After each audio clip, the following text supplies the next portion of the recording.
Lahat naman na nagmamahal nasasaktan. You invested your emotions, time, effort, and most of all, love. Once we love, we look forward that it's gonna be forever. Sino bang gustong maglaro at paglaruan lang? Siyempre wala. The hard part is, after the breakup, what's next? You don't know where to pick up the pieces. Yung durog na durog ka, and you don't know how and where to start. Still craving closure? Thinking of reaching out? Want to take revenge? Moving on is not about forgetting. It's about transforming your pain into wisdom. The truth about why you're still not over them. And here's how to finally let go. Number 1, accept what cannot be changed. The hardest step is acceptance. Stop fighting reality. The more you resist, the longer you stay stuck. Accept that the past won't change, but your future can. You keep replaying what went wrong in your past relationship, wishing you could change things. Instead, you accept that no amount of overthinking will rewrite the past. You should remind yourself, I cannot control what happened, but I can control how I respond. Ecclesiastes chapter 3 verse 1. There is a time for everything and a season for every activity under the heavens. This reminds us that everything, even pain, has its season. Acceptance brings peace. Number 2, release the need for closure. Not all stories get a perfect ending.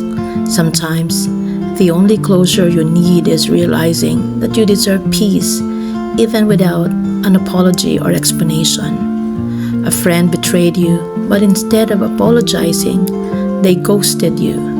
Instead of waiting endlessly for them to acknowledge the pain they caused, you choose to find peace in your own understanding. You say to yourself, their silence is my answer, and I don't need anything more to move forward. Proverbs chapter 3 verse 5 to 6 says, Trust in the Lord with all your heart and lean not on your own understanding. In all your ways, submit to Him and He will make your paths straight. We don't always get answers, but we can trust God to guide us forward even when we don't understand. Number 3, detach from the emotional hook.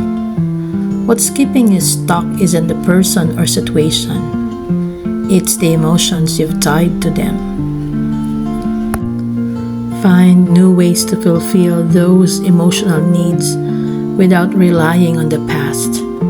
A job rejection makes you feel like a failure, but instead of defining yourself by it, you recognize that your worth isn't tied to a single opportunity. You tell yourself, this doesn't mean I'm not good enough. It just means this wasn't the right fit. Colossians chapter 3 verse 2. Set your minds on things above, not on earthly things. Shift your focus from what hurt you to what heals you. Anchor your emotions in eternal truth. Number 4, rebuild your identity.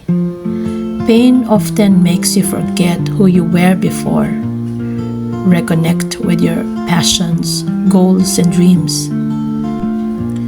Moving on isn't just about letting go.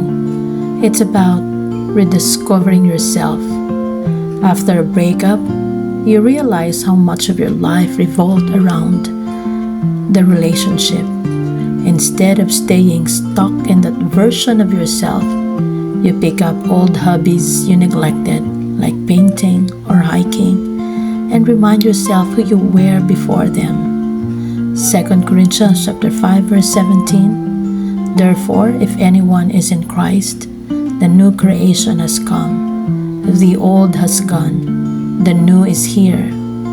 You are not who you were in your past.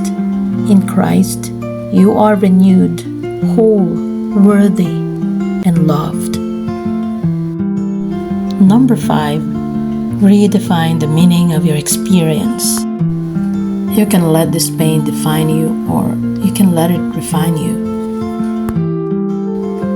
Choose to see it as a lesson, not a life sentence. Ask yourself, how can I grow from this? Instead of seeing your heart break as a punishment, you choose to see it as a preparation. You reflect, this pain is teaching me what I need to know for a healthier future relationship. Romans chapter 8 verse 28. And we know that in all things, God works for the good of those who love Him and who have been called according to His purpose.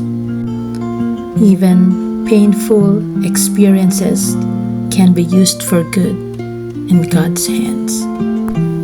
Number 6, take action toward a new future.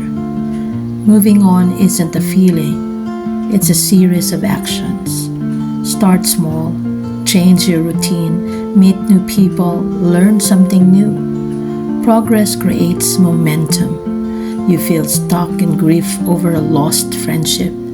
Instead of dwelling, you push yourself to join a new community, maybe a book club or a fitness class, where you can build fresh, meaningful connections.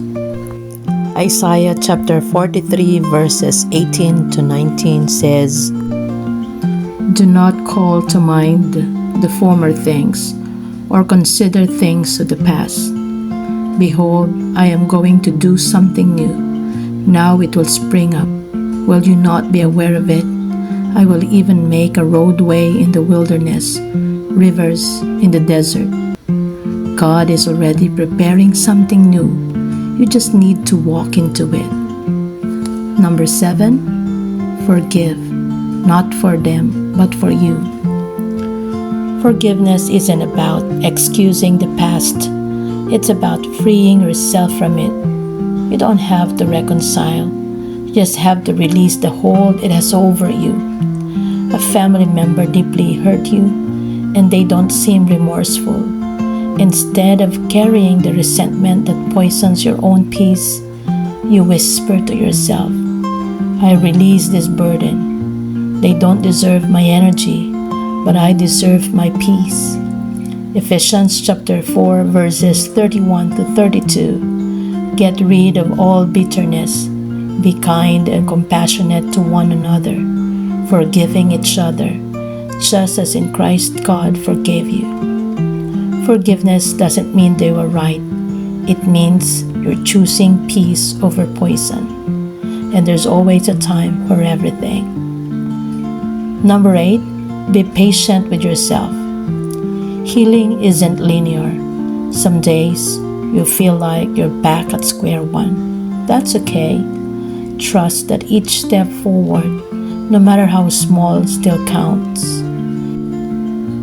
You have a great day where you feel like you've moved on, but then a memory hits and the pain resurfaces.